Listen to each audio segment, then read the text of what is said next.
സ്വാഗതം. നമ്മുടെ ബയോളജിയുടെ 2 ക്ലാസ്സുകൾ കഴിഞ്ഞായിരുന്നു. അതിൽ ആദ്യത്തെ ക്ലാസ്സിൽ നമ്മൾ ചാപ്റ്റർ സെൻസേഷൻ ആൻഡ് റെസ്പോൺസിന്റെ തുടക്കത്തിലുള്ള കുറച്ച് കാര്യങ്ങൾ നമ്മൾ പറഞ്ഞായിരുന്നു. നമ്മൾ പ്രധാനമായിട്ടും ചർച്ച ചെയ്തത് സ്റ്റിമുലൈ എന്താണെന്നും റെസ്പോണ്ട് എന്താണെന്നുമായിരുന്നു. അപ്പൊ ഈ ക്ലാസ്സിന്റെ തുടർച്ചയ്ക്ക് വേണ്ടിയിട്ട് ഞാൻ ഒന്നുകൂടെ പറയാണ്. സ്റ്റിമുലൈ എന്ന് പറഞ്ഞാൽ the agents which can evoke response in organisms എന്നാണ്. The agents which can evoke response in organisms. ജീവികളിൽ പ്രതികരണം ഉളവാക്കാൻ പറ്റുന്ന ഏതൊരു വസ്തുവിനെയും നമ്മൾ എന്ത് പറയും? സ്റ്റിമുലൈകൾ എന്ന് പറയും. ലൈറ്റ്, ഹീറ്റ്, ടച്ച് ഒക്കെ സ്റ്റിമുലൈ ആണ് നമ്മൾ പറഞ്ഞായിരുന്നു. ആ സ്റ്റിമുലൈയോടുള്ള നമ്മുടെ പ്രതികരണത്തെ നമ്മൾ വിളിക്കുന്ന പേര് റെസ്പോണ്ട്. ഉദാഹരണത്തിന് നമ്മൾ ഒരാൾ വിളിക്കുകയാണെങ്കിൽ ആ കേൾക്കുന്നത് സഹായിക്കുന്നത് സൗണ്ട് എന്ന് പറയുന്ന സ്റ്റിമുലൈയും നമ്മൾ തിരിച്ചു കൊടുക്കുന്ന എന്താ എന്നുള്ള വിളി റെസ്പോണ്ട് ആയിട്ട് നമുക്ക് പറയാൻ പറഞ്ഞു. നമ്മൾ ഇന്ന് ചർച്ച ചെയ്യാം. അതിനുശേഷം നമ്മൾ നെർവിന്റെ സ്ട്രക്ചർ പഠിച്ചു. നെർവിലെ dendron, dendrite, axon, axonite, synaptic knob തുടങ്ങിയ നെർവിന്റെ എല്ലാ സ്ട്രക്ചറും നമ്മൾ പഠിച്ചായിരുന്നു. നെർവസ് സെല്ലിന്റെ എല്ലാ സ്ട്രക്ചറും നമ്മൾ വ്യക്തമായിട്ട് മനസ്സിലാക്കി. അപ്പോൾ നമ്മൾ പ്രധാനമായിട്ട് നമ്മൾ കഴിഞ്ഞ ക്ലാസ് നിർത്തിയത് ഇമ്പൾസ് എന്ന് പറയുന്ന ടോപ്പിക്കിലാണ്. ഇമ്പൾസ് എന്ന് പറഞ്ഞാൽ ഇലക്ട്രിക്കൽ എക്സൈറ്റേഷനെ വിളിക്കുന്ന പേരാണ് ഇമ്പൾസ്. ഇലക്ട്രിക്കൽ എക്സൈറ്റേഷനെ വിളിക്കുന്ന പേരാണ് ഇമ്പൾസ് എന്ന് പറയുന്നത്. അപ്പൊ ഇന്ന് നമ്മൾ ചർച്ച ചെയ്യാനായിട്ട് പോകുന്ന ടോപ്പിക് ഇമ്പൾസ് എന്ന് പറഞ്ഞ ടോപ്പിക്കാണ്. Impulse means electrical excitation. മലയാളത്തിൽ നമ്മൾ പറയുന്നത് ആവേഗങ്ങൾ എന്നാണ്. ആവേഗങ്ങൾ, ഇലക്ട്രിക്കൽ എക്സൈറ്റേഷൻ. അതായത് നെർവസ് സെൽ ഒരു ഓർഡിനറി സെല്ലല്ല എന്ന് നമ്മൾ നേരത്തെ പഠിച്ചത്. സാധാരണ സെല്ലുകളെ പോലെ, സ്കിൽ സെല്ലുകളെ പോലെ ഒന്നുമല്ല ഒരു സെല്ലല്ല നെർവസ് സെല്ല്. നെർവസ് സെല്ലിന്റെ ഏറ്റവും വലിയ പ്രത്യേകത എന്ന് പറഞ്ഞാൽ അത് എക്സൈറ്റഡ് സെല്ലുകളാണ്. എക്സൈറ്റഡ് സെൽ എന്ന് പറഞ്ഞാൽ അവയ്ക്ക് ഏതെങ്കിലും തരത്തിലുള്ള സ്റ്റിമുലൈകളെ റിസീവ് ചെയ്യാൻ പറ്റും. റിസപ്റ്റേഴ്സ് ആയിട്ടുള്ള നെർവസ് സെല്ലിലേക്ക് സ്റ്റിമുലൈകളെ റിസീവ് ചെയ്യാൻ പറ്റും. അങ്ങനെ ഹീറ്റിനെയോ കോൾഡിനെയോ ടച്ചിനെയോ പോലെയുള്ള സ്റ്റിമുലൈകളെ, ഉദ്ദീപനങ്ങളെ റിസീവ് ചെയ്തതിന് ശേഷം, സ്വീകരിച്ചതിന് ശേഷം ഒരു കറണ്ട് ഉണ്ടാക്കാനുള്ള കഴിവ് നെർവിനുണ്ട്. ഈ കറണ്ടിനെ നമ്മൾ വിളിക്കുന്ന പേരാണ് impulse. Means impulses are electrical excitation formed in the nervous cell or neuron. ന്യൂറോണിനകത്ത് ന്യൂറോണിൽ ഫോം ചെയ്യുന്ന ഇലക്ട്രിക്കൽ എക്സൈറ്റേഷനെ നമ്മൾ വിളിക്കുന്ന പേരാണ് ഇമ്പൾസ്. നൗ നമ്മുടെ ഫസ്റ്റ് ആക്ടിവിറ്റിയില് നമ്മൾ ഇന്ന് ആക്ടിവിറ്റി 1 ആക്ടിവിറ്റി ഫസ്റ്റിൽ നമ്മൾ ചർച്ച ചെയ്യാൻ പോകുന്ന ഭാഗമാണ് generation and transmission of impulses. Generation and transmission of impulses. എങ്ങനെയാണ് കറണ്ട് ഉണ്ടാകുന്നത്, ഇമ്പൾസ് ഉണ്ടാകുന്നത്? കറണ്ട് നമ്മൾ ഇവിടെ പറഞ്ഞത് ഇമ്പൾസിന്റെ കാര്യത്തിലാണ്. ഇലക്ട്രിക്കൽ എക്സൈറ്റേഷൻ എങ്ങനെയാണ് ഒരു നെർവ് സെല്ലിൽ ഫോം ചെയ്യുന്നത് എന്നാണ് നമ്മൾക്ക് പഠിക്കാനായിട്ട് പോകുന്നത്. അപ്പൊ നെർവ് സെല്ലിന്റെ സ്ട്രക്ചർ നിങ്ങൾക്ക് അറിയാവുന്ന കാര്യമാണ്. നെർവ് സെല്ലിന്റെ സ്ട്രക്ചർ നമ്മൾ കഴിഞ്ഞ ക്ലാസ്സിൽ ചർച്ച ചെയ്തതാണ്, ഡിസ്കസ് ചെയ്തതാണ്. അതിനകത്ത് പ്രധാനമായിട്ട് cell body, cyton, dendron, fibrite, dendrites,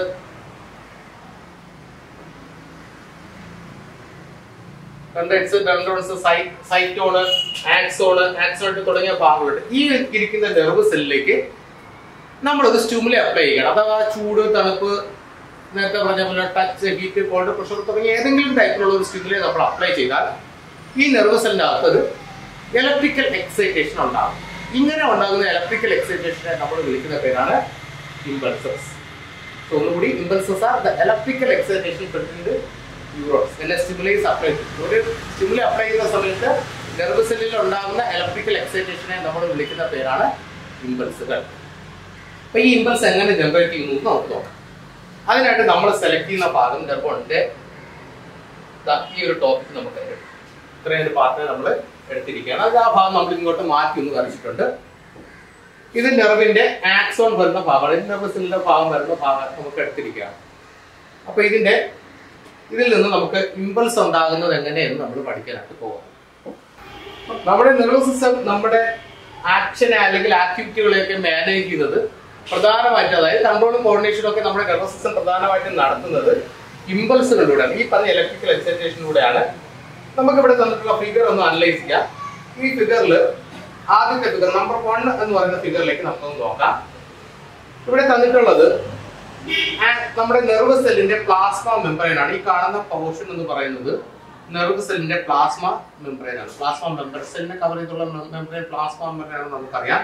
cell membrane അഥവാ പ്ലാസ്മ മെംബ്രെയിൻ, സെൽ മെംബ്രെയിൻ. ഇപ്പൊ നെർവിന്റെ സെൽ മെംബ്രെയിൻ ആണ് ഞാനിപ്പോ ഒന്നുകൂടി ഹൈലൈറ്റ് ചെയ്ത് വരച്ച ഭാഗം പ്ലാസ്മ മെംബ്രെയിൻ ആണ്.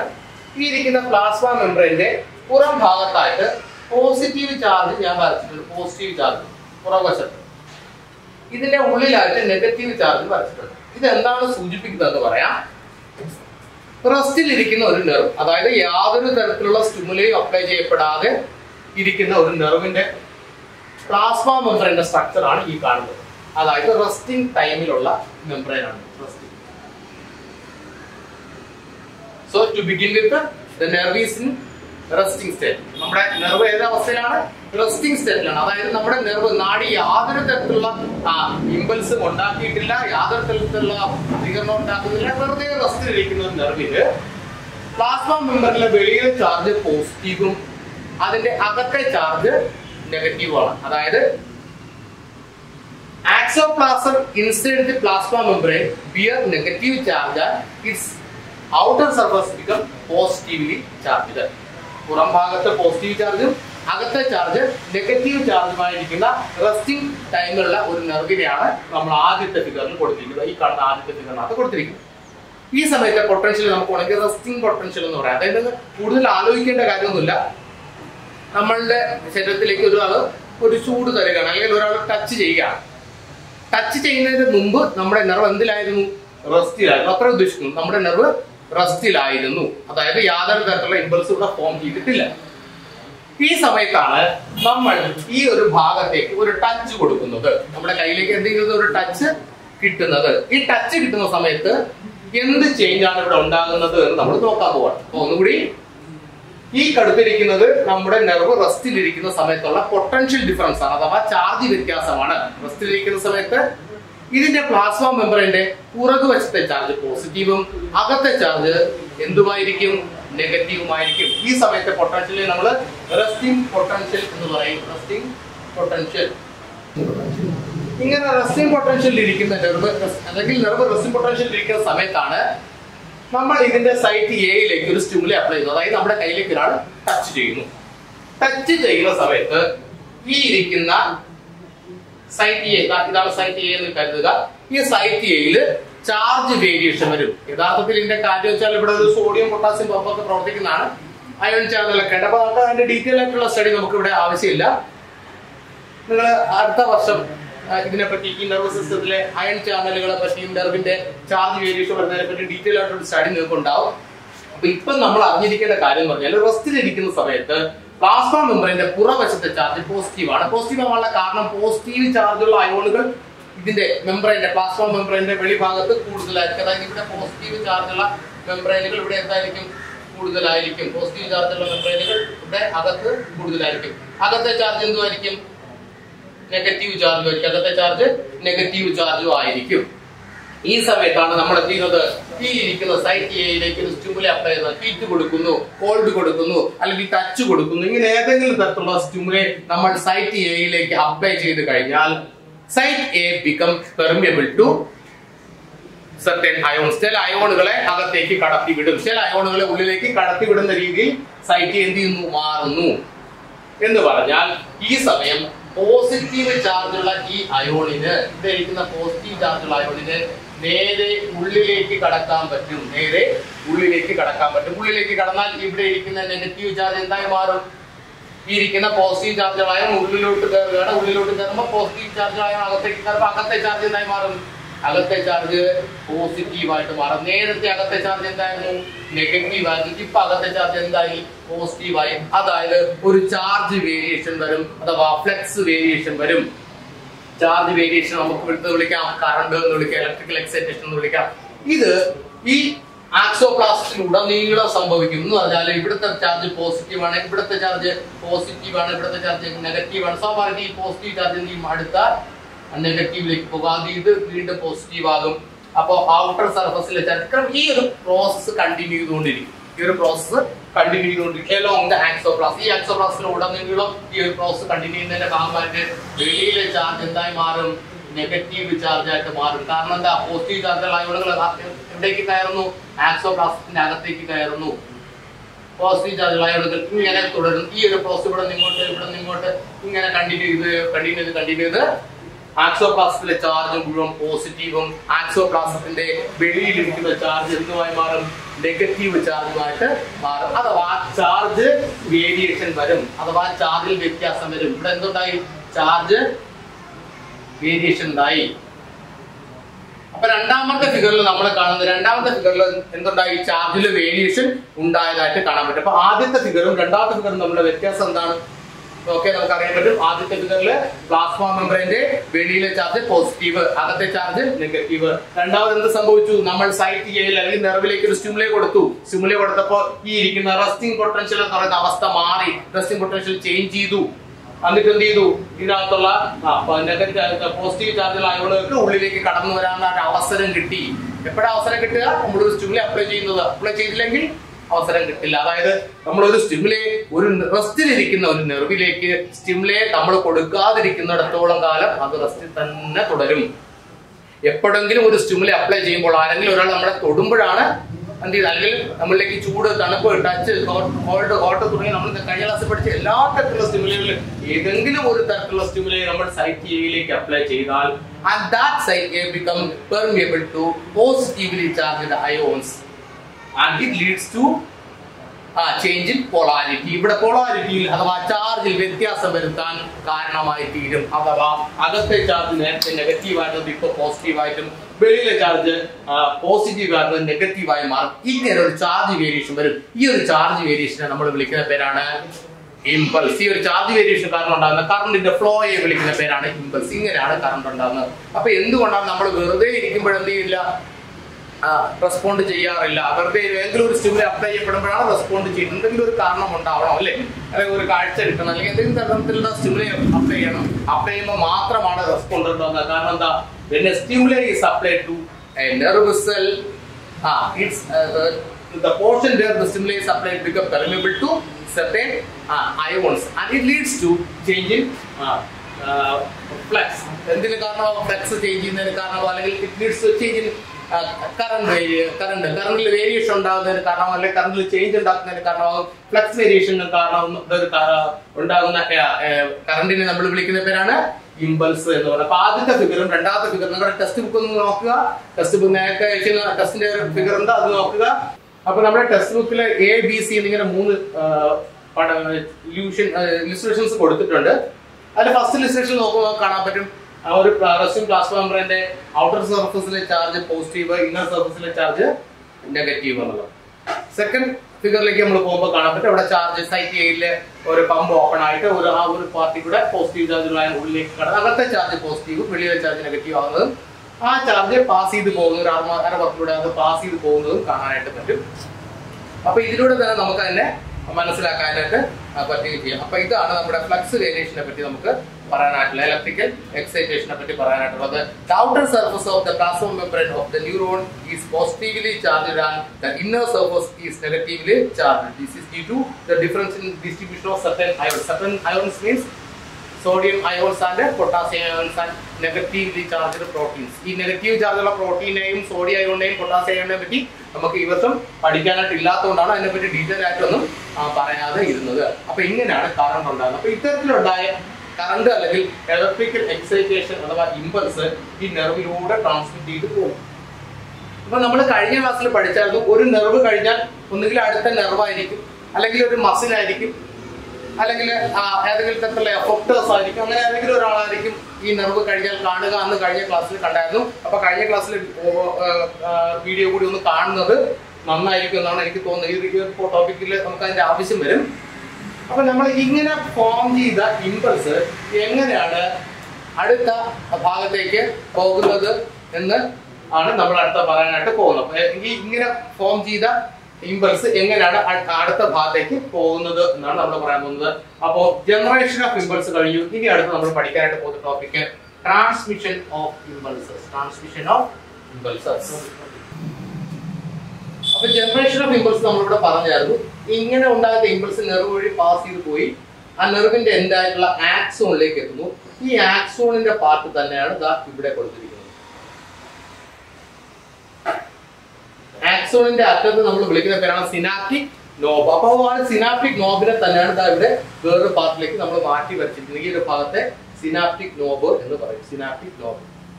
ഈ ഭാഗം കഴിഞ്ഞാൽ അടുത്ത് കാണുന്നത് അഡ്ജസന്റ് ന്യൂറോണിന്റെ, അതായത് ഇവിടെ ഒരു നെർവ് ഉണ്ടെങ്കിൽ ആ നെർവിന്റെ ഡെൻഡ്രൈറ്റ്സ് ആയിരിക്കും. ആ ഒരു നെർവിന്റെ ഡെൻഡ്രൈറ്റ് ഈ ഒരു പാർട്ടാണ്, ഈ ഒരു നെർവിന്റെ ഡെൻഡ്രൈറ്റ് ആണ് ഇത് ഇവിടെ കൊടുത്തിരിക്കുന്നത്. അപ്പൊ ഇത് കഴിഞ്ഞ അടുത്ത നെർവ്. അപ്പൊ ഇങ്ങനെ നമുക്ക് നോക്കാവുന്നതാണ്. അപ്പോൾ ഒരു സിനാപ്റ്റിക് നോബ് ഈ ഒരു ഭാഗത്ത് ഒരു നെർവില് ഫോം ചെയ്തിരിക്കുന്ന ഇമ്പൾസ് നെർവിലൂടെ പാസ് ചെയ്ത് സിനാപ്റ്റിക് നോബിലേക്ക് എത്തി നിൽക്കുകയാണ്. ഈ സിനാപ്റ്റിക് നോബ് കഴിഞ്ഞാൽ അഡ്ജസന്റ് ന്യൂറോണിന്റെ, അടുത്ത ന്യൂറോണിന്റെ ഡെൻഡ്രൈറ്റ് ആണ്. നമ്മൾ കഴിഞ്ഞ ക്ലാസ്സിൽ പറഞ്ഞത് ഒന്നിന് മുകളിൽ ഒരാളുടെ മുകളിൽ മറ്റൊരാൾ കയറി നിൽക്കുന്നത് പോലെ, ഒന്നിന് മുകളിൽ ഒന്നിനെ അടുക്കിയത് പോലെ ആണ് നെർവുകൾ അറേഞ്ച് ചെയ്തിരിക്കുന്നത്. പക്ഷെ അവർ തമ്മിൽ എന്ത് ചെയ്തിട്ടില്ല, ഫിസിക്കലി ഒരു ടച്ച് ഇല്ല എന്ന് നമ്മൾ കഴിഞ്ഞ ക്ലാസ്സിൽ പറഞ്ഞായിരുന്നു. ഇങ്ങനെ ഇരിക്കുന്ന നെർവിന്റെ മുകളിലത്തെ നെർവിനെ നമുക്ക് പ്രീ സിനാപ്റ്റിക് ന്യൂറോൺ എന്നും താഴത്തെ ന്യൂറോണിനെ പോസ്റ്റ് സിനാപ്റ്റിക് ന്യൂറോൺ എന്നും പറയാം. അതായത് മലയാളത്തിൽ പറയുമ്പോൾ നമ്മൾ പറയുന്നത് മുന്നിലിരിക്കുന്ന ന്യൂറോണും തൊട്ട് താഴെയുള്ള ന്യൂറോണും. അത് നമ്മൾ ഇംഗ്ലീഷിൽ പറയുമ്പോഴത്തേക്ക് പ്രീ സിനാപ്റ്റിക് ന്യൂറോൺ എന്നും പോസ്റ്റ് സിനാപ്റ്റിക് ന്യൂറോൺ എന്നും പറയാം. അപ്പൊ ഇത് പ്രീ സിനാപ്റ്റിക് ന്യൂറോൺ, ഈ താഴെ ലൈറ്റായിട്ട് വരച്ചിരിക്കുന്ന ഈ ന്യൂറോൺ പോസ്റ്റ് സിനാപ്റ്റിക് ന്യൂറോൺ ആണ്. ഈ രണ്ട് പാർട്ടിനെ, ഇത്രയും വരുന്ന ഒരു പാർട്ടിനെ നമ്മൾ ഹൈലൈറ്റ് ചെയ്ത് ഇങ്ങോട്ട് മാറ്റി വരച്ചിരിക്കുകയാണ്. അപ്പൊ ഇത് സിനാപ്റ്റിക് നോബ്, ഇത് അഡ്ജസന്റ് ന്യൂറോണിന്റെ ഡെൻഡ്രൈറ്റ്. സിനാപ്റ്റിക് നോബ്, അഡ്ജസന്റ് ന്യൂറോണിന്റെ ഡെൻഡ്രൈറ്റ്. ഈ ഒരു പാർട്ട് തന്നെയാണ് ഇങ്ങോട്ട് മാറ്റി വരച്ചിരിക്കുന്നത്. സിനാപ്റ്റിക് നോബും അഡ്ജസന്റ് ന്യൂറോണിന്റെ ഡെൻഡ്രൈറ്റ് ആണ് ഇവിടെ തന്നിട്ടുള്ളത്. അങ്ങനെ ഇലക്ട്രിക്കൽ എക്സൈറ്റേഷൻ നേരെ ഡെൻഡ്രോൺ, ഡെൻഡ്രൈറ്റ്, ആക്സോൺ, ആക്സോണേറ്റ് വഴി നേരെ സിനാപ്റ്റിക് നോബിലേക്ക് എത്തുന്നു. സിനാപ്റ്റിക് നോബിലേക്ക് എത്തുമ്പോഴത്തേക്കും സിനാപ്റ്റിക് നോബിലേക്ക് എത്തുന്ന ഇലക്ട്രിക്കൽ എക്സൈറ്റേഷൻ അഥവാ കറണ്ട് സിനാപ്റ്റിക് നോബിലുള്ള ചില സെല്ലുകളെ, ഈ സെല്ലുകളെ നമുക്ക് വേണമെങ്കിൽ ന്യൂറോ സെക്രട്ടറി സെൽസ് എന്ന് വിളിക്കാം. Neuro secretory cells, neuro secretory cells. ഈ ന്യൂറോ സെക്രട്ടറി സെൽസിലേക്ക് എത്തുന്ന ഇലക്ട്രിക്കൽ എക്സൈറ്റേഷൻ, ഈ വന്ന് കയറി ഇടിച്ചത് ഇലക്ട്രിക്കൽ എക്സൈറ്റേഷൻ ആണ്, കറണ്ടാണ്. കറണ്ട് നമ്മളിവിടെ നേരത്തെ ഫോം ചെയ്ത ഇമ്പൾസ്, ഈ ഇരിക്കുന്ന ഇമ്പൾസ് നേരെ വന്ന് ഇവിടെയുള്ള ന്യൂറോ സെക്രട്ടറി സെല്ലുകൾ അഥവാ നാഡീയ പ്രേക്ഷണം, നേരെ നമ്മൾ കഴിഞ്ഞ ക്ലാസ്സിൽ പഠിച്ച ന്യൂറോ ട്രാൻസ്മിറ്റർ എന്ന ടോപ്പിക് നമ്മൾ പഠിച്ചത്. ആ ന്യൂറോ ട്രാൻസ്മിറ്ററിനെ ഉൽപ്പാദിപ്പിക്കാൻ കഴിവുള്ള ന്യൂറോ സെക്രട്ടറി സെല്ലുകളിലേക്ക് നേരെ കറണ്ട് വന്ന് ചേരുന്നു, അഥവാ ഇമ്പൾസ് വന്ന് ചേരുന്നു.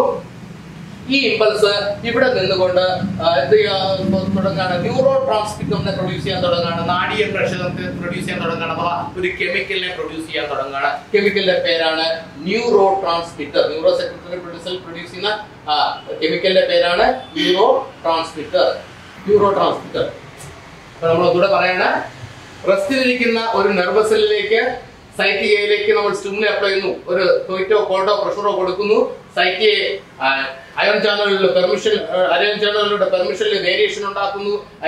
പോസിറ്റീവ് ചാനൽ അകത്തേക്ക് കയറുന്നു, ഫ്ലക്സിൽ വേരിയേഷൻ വരുന്നു, കറണ്ട് ഉണ്ടാകുന്നു. കറണ്ടിന്റെ പേര് ഇമ്പൾസ്. ആ ഇമ്പൾസ് നെർവിലൂടെ പാസ് ചെയ്ത് നെർവിന്റെ അറ്റമായിട്ടുള്ള സിനാപ്റ്റിക് നോബിൽ എത്തുന്നു.